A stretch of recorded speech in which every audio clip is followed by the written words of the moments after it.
Good morning, कैसे हैं आप सब। तो जी आज दिन है मंगलवार, तारीख है 12 जुलाई और टाइम हुआ है सुबह 5 बजे का। और आज मैं बालकनी में बैठ के चाय पी रही हूँ क्योंकि मैं सुबह पानी डालने आई ना पौधों में, मैंने देखा मोगरे में बहुत सारे फूल खिले हुए हैं, तो बस मैं यहीं पे बैठ गई चाय पीने के लिए।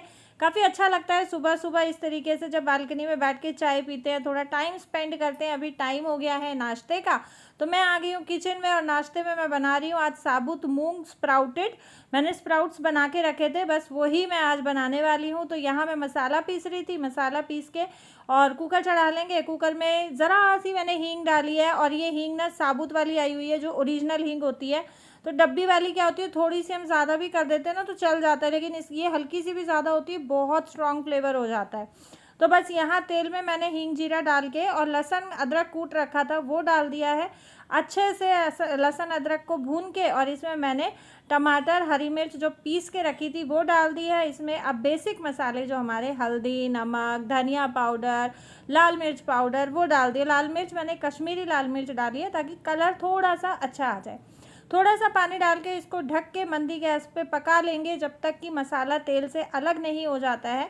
तब तक मैं लगा लूँगी आटा। और सुबह सुबह का टाइम बहुत कंजस्टेड होता है, तो यही होता है कि ये छोटी छोटी चीज़ें जब हम सुबह सुबह ध्यान रखते हैं ना कि एक काम हो रहा है, तो उसको खड़े होके ना करने की बजाय हम तब तक दूसरा काम कर लें। तो उसमें सुबह सुबह की जो एक बहुत छोटा सा टाइम होता है जिसमें बहुत बहुत भाग दौड़ भगदड़ मचती है, वो टाइम हमारा बहुत इजीली बच जाता है। वो हमारा टाइम सेविंग हम टिप्स कह सकते हैं। तो यहाँ मैंने आटा लगा दिया, और आटे में मैं बहुत ज़्यादा लोच नहीं लगाती हूँ, मैंने बहुत बार आप लोगों के साथ शेयर किया है। जस्ट मैं आटे को भिगो के एक बार इकट्ठा करके रख देती हूँ, उसके बाद घी लगा के और मैं उसको एक दो लोच लगाती हूँ, बस आटा मेरा रेडी हो जाता है। और बस इसी कारण मेरा आटा 1 से 1.5 मिनट में गुंज जाता है और इतनी देर में मेरी सब्जी का मसाला भी रेडी हो जाता है। तो जी मसाला रेडी होते ही मैंने इसमें डाल दिया स्प्राउटेड साबुत मूंग। और साबुत मूंग को भी मैंने मंदी गैस पे कम से कम 5 से 7 मिनट के लिए बिना पानी डाले मसाले के साथ भुनने के लिए छोड़ दिया, ताकि मसाला अच्छे से मूंग के अंदर एब्जॉर्ब हो जाए। अब जितना हमें इसमें ग्रेवी चाहिए उतना मैंने पानी डाल के 1 सीटी तेज़ गैस में लगवाई, 3 से 4 सीटी मैंने मंदी गैस में लगवाई। अब हम इसको खोल के देखेंगे तो मूंग जो है ना हमारी वो पूरी तरीके से अभी पकी नहीं है, मैंने आधी कुक रखी है। अब इसमें ऐड करूंगी मैं चना मसाला, और मैंने इसमें ऐड की है 2 चम्मच फ्रेश क्रीम। आप चाहें तो मलाई भी यूज़ कर सकते हैं, चाहें अगर आपके पास नहीं है तो आधा कप इसमें दूध डाल सकते हैं। अच्छा, दूध डालने के बाद क्या है कि खुला आपको इसको कम से कम 2 से 3 उबाल आने तक पकाना पड़ेगा। मैंने डायरेक्टली ढक्कन लगा के और उसमें फिर से 2 से 3 सीटी लगाने के लिए रख दिया है, और सब्ज़ी हमारी बनके बिल्कुल रेडी है। यहाँ मैंने साथ साथ बच्चों की रोटी और पराठे भी सेक दिए थे। तो अभी कर लेते हैं लंच पैक। और ये जो लंच है ना, आपने रिव्यू मांगा था, किसी ने कमेंट आया था मेरे पास, तो इस लंच बॉक्स में बच्चों का खाना लंच टाइम तक गर्म रहता है। दुकान वाले ने तो क्लेम किया था 5 से 6 घंटे का, बट ये है कि 5 से 6 घंटे पूरा प्रॉपर गर्म नहीं रहता है। हाँ, बच्चों के लंच टाइम तक निवाया ज़रूर रहता है, बिल्कुल ठंडा नहीं होता है। सर्दियों में हो सकता है कि गर्म रहे। तो जी बच्चों को मैं स्कूल छोड़ के आ चुकी हूँ और यहाँ मैं आ गई हूँ मशीन लगाने के लिए। ये जो 2 टी-शर्ट्स आपने देखी है ना, ये लकी को मैंने नई दिलाई थी, नई टी-शर्ट्स हैं, तो इनको मैंने पानी से जस्ट निकाला है, बस इनको फैला दूंगी। और आज मैं लगा रही हूँ सिर्फ टावल। आप लोग कई बार कमेंट करते हो कि दीदी आप टावल, चादर, कपड़े सब एक साथ डाल देते हो, तो ऐसा नहीं है। चादरें मैं अलग धोती हूँ, टावल मैं अलग धोती हूँ, बच्चों के पापा के जो ऑफिस के कपड़े हैं वो मैं अलग धोती हूँ। हाँ, मेरे बच्चों के मैं इकट्ठे डाल देती हूँ, क्योंकि उनमें से कलर नहीं निकलता है। जो कपड़ों में से कलर निकलता है उनको मैं अलग लगाती हूँ। हाथ से भाई मैं कपड़े धोती नहीं हूँ, क्योंकि बैठ के मैं इतनी देर काम नहीं कर सकती हूँ, मेरे पैर में थोड़ी सी दिक्कत चल रही है। और आप लोग बहुत बार पूछ चुके हो कि मीनू पैर में क्या हुआ है, दीदी आप शेयर करो। तो जी आज से 1 साल पहले, लास्ट फरवरी की बात है, 1 साल से भी ज़्यादा हो गया, जब हम लोगों ने इस घर में शिफ्ट किया था, तो शिफ्टिंग के दौरान मेरे पैर का लिगामेंट फट गया था, फर्स्ट स्टेज का टियर हुआ था। तो उस टाइम पे वो थोड़ी सी लापरवाही करने के कारण मैंने धीरे धीरे करके टाइम खींच दिया, और वो दिक्कत ज़्यादा बढ़ती चली गई। तो बस वही इशू मेरा अब मुझे परेशान कर रहा है। अब थोड़ा सा ये है कि प्रॉब्लम बढ़ गई है पैर की, तो वही वो लिगामेंट फटा था उसकी वजह से। तो वही है, हम लोग हेल्थ के साथ अगर थोड़ी सी भी लापरवाही कर देते हैं ना, वो हमें बहुत महंगी पड़ जाती है आगे जाके। तो हेल्थ इश्यूज़ को लेके हमें केयरफुल रहना चाहिए, केयरलेस नहीं होना चाहिए, चाहे आपकी परेशानी छोटी से छोटी है, चाहे आपकी परेशानी बड़ी से बड़ी है। हेल्थ इश्यूज़ को लेके छोटी सी भी करी हुई लापरवाही ना हमें बहुत भारी पड़ जाती है फ्यूचर में। तो जी बस नहाना धोना मेरा हो गया है और यहाँ पे मैं लग गई हूँ आज अपनी अलमीरा ठीक करने के लिए, क्योंकि बच्चों ने ना बस ऐसे ही सारे कपड़े गद-मद किए हुए थे।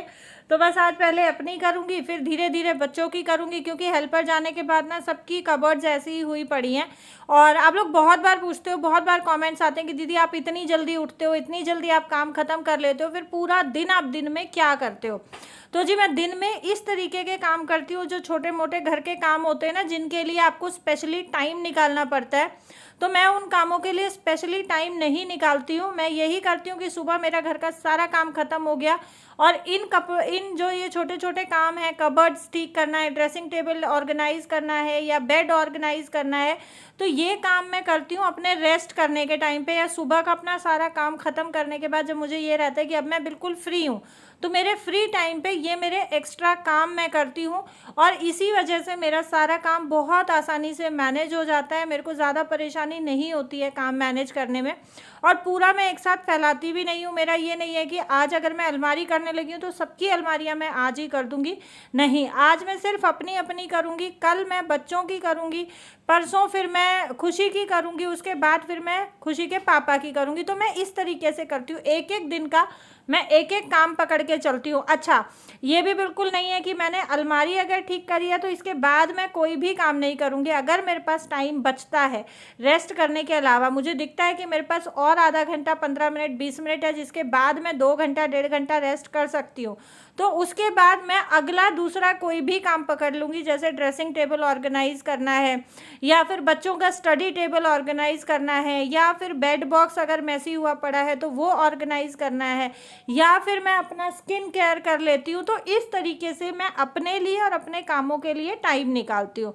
तो जी ऊपर वाला जो मेरा शेल्फ है वो ठीक हो गया है, और चुन्नियाँ आपने देखी बच्चों ने पूरी ऐसे गोल हुई पड़ी हैं, और मेरा भी यही रहता है, मैं ओढ़ती हूँ ऐसे ही अलमीरा में डाल देती हूँ, क्योंकि ऑन द स्पॉट उसी टाइम पे फोल्ड करके रखने का टाइम नहीं होता है। तो यहाँ बस मैं सारी चुन्नियाँ फोल्ड करके रख रही हूँ। एक सूट रह गया था टांगना, वो मैंने टांग दिया, और ये जो साइड में कपड़े मैं डालती जा रही हूँ ना, ये प्रेस के हैं, ये सूट मेरे प्रेस में जाएंगे। अच्छा, प्रेस वाला हमारा गाँव गया हुआ है, प्रेस के भी बहुत सारे कपड़े इकट्ठे हो रखे हैं, तो मैं कोशिश करूँगी कि अपने अपने कपड़े मैं खुद ही घर में प्रेस कर लूँ। तो जी हमारे लेडीज़ के कबर्ड में ना जो सबसे ज़्यादा मैस मचता है वो चुन्नियों से मचता है। सबसे ज़्यादा जो तय ख़राब होती है वो चुन्नियों की ख़राब होती है, क्योंकि बहुत हल्की और छोटी होती हैं, तो बहुत जल्दी इनकी ईजिली तय ख़राब हो जाती है। तो उसके लिए मैंने ये इस तरीके से एक ऑर्गेनाइज़र ले रखा है, और इसी में मैं अपनी सारी चुन्नियाँ ऑर्गेनाइज़ करके रखती हूँ। जो सूट की चुन्नियाँ हैं ऐसी हैं कि हैंगर में से रिपटेगी नहीं, जैसे कॉटन की हैं तो उनको मैं सूट के साथ टांग देती हूँ। अगर ऐसी चुन्नियाँ हैं जो हैंगर में लगाने के बाद रिपट के नीचे गिर जाएंगी, तो उनको मैं इस ऑर्गेनाइज़र में ऑर्गेनाइज़ करके रखती हूँ। अच्छा, अगर आपके पास ये ऑर्गेनाइज़र नहीं है इस तरीके तो खरीदने की ज़रूरत नहीं है। हमारे घर में कार्टून बॉक्सेस बहुत इजीली अवेलेबल हो जाते हैं। आप किसी भी छोटे कार्टून बॉक्स में अपनी चुन्नियाँ ऑर्गेनाइज करके रख सकते हैं। अच्छा, मेरी हेल्पर आती थी ना, तब भी मैं अपना कबर्ड बीच बीच में ठीक करती रहती थी, बच्चों का कबर्ड बीच बीच में ठीक करती रहती थी। देखें, ज़रूरी है कि आप अगर हेल्पर आ रही है उसके बावजूद भी आप खुद से अपने हाथ से एक बारी चीज़ों को मेंटेन करके रखें, ताकि नज़र रहती है कि कौन सा सामान आपके कबर्ड में कहाँ रखा है। ऑल टाइम तो आपकी जो हेल्पर है वो अवेलेबल होती नहीं है, कभी ऐसा होता है कि कोई सामान नहीं मिल रहा तो फ़ोन करके पूछना पड़ता है। तो उससे बचने के लिए अगर आप बीच बीच में खुद से मैनेज और ऑर्गेनाइज करके रखते हैं ना, तो चीज़ों का आपको भी पता रहता है। और यही चीज़ किचन में है। किचन में भी मैं अपने किचन को खुद से बीच बीच में महीने में एक बार, 15-20 दिन में एक बार ज़रूर मैं टटोल लेती हूँ, अपने हाथ से एक बारी ऑर्गेनाइज कर लेती हूँ। और देखिए, मुझे नहीं लगता कि किसी भी लेडी को पूरी तरीके से अपना घर हाउस हेल्पर के सुपुर्द कर देना चाहिए। ये चीज़ भी गलत है कि अगर हाउस हेल्पर आ रही है तो आप फुली उसी के ऊपर डिपेंडेंट हो जाएं। अपने बिहाफ पे भी कुछ एक काम करने चाहिए। बेशक हेल्पर कर रही है, आप उसको दोबारा कर लें। आप अगर वो अगली बार अनऑर्गेनाइज हो जाता है, उसको खुद से ऑर्गेनाइज करें। तो इससे हमें ये पता रहता है हमारे घर में कौन सी चीज़ कहाँ रखी है और कौन सी चीज़ ख़त्म होने वाली है, कौन सी चीज़ बची हुई है, कौन सी चीज़ मिसिंग है। तो ये चीज़ें बहुत ज़रूरी हैं ध्यान में रखनी। और देखिए कोई काम ना छोटा बड़ा नहीं होता है, अगर ये सोचे कि हेल्पर आती है हम क्यों करें, तो ऐसा नहीं होना चाहिए। घर अपना है, काम तो जी मैंने नाश्ता किया, कबर्ड समेटा और एक आधा छोटा मोटा काम निपटाया। तब तक जो टॉवल मैंने लगाए थे वो धुल गए हैं और बस मैंने यहाँ पे सुखा दिए। एक कॉटन की चुन्नी भी मैंने टॉवल के साथ ही डाल दी थी। तो कॉटन की चुन्नी को ना मैं बहुत अच्छे से फटकार के इस तरीके से तय करके और जब सुखाती हूँ, तो ऐसे सुखाने से क्या होता है कि इसमें ना रिंकल्स नहीं पड़ते हैं। तो बस अब मेरा ऑलमोस्ट सारा काम खत्म हो गया है और टाइम हो गया है लगभग 12 बजे के आसपास का। तो अब मैं 1.5-2 घंटा रेस्ट करूंगी और उसके बाद जाऊंगी मैं बच्चों को स्कूल से लाने के लिए। और स्कूल के लिए जब मैं निकली ना घर से, तो अच्छी खासा भला मौसम साफ सुथरा था और यहाँ खड़े खड़े इतनी तेज़ धुआंधार बारिश शुरू हो गई है, बहुत धुआंधार बारिश आ रही है। और आप देखें बारिश के कारण जाम लग गया है। असल में ये सर्विस लेन है और इसमें क्या हुआ ना कि आगे से भी किसी ने कार ले आए और इधर से भी कार ले गए। साइडों में पार्किंग है तो वो ट्रैफिक फंस गया, कहीं से निकलने की जगह ही नहीं है। सब लोग घूम घूम के वापस जा रहे हैं, मैं अपना आराम से खड़ी हूँ। ज़रा ट्रैफिक निकल जाएगा तब मैं घर के लिए निकलूँगी, क्योंकि बारिश में मैं रिस्क नहीं लेती हूँ। सर्विस लेन है, ट्रैफिक है, गाड़ी किसी की टच हो जाए, अपनी टच हो जाए तो नुकसान हो जाए। तो जी ये था मेरा आज का वीडियो। उम्मीद करती हूँ पसंद आया होगा, तो लाइक शेयर एंड सब्सक्राइब ज़रूर करेंगे आप चैनल को। Thank you so much for watching.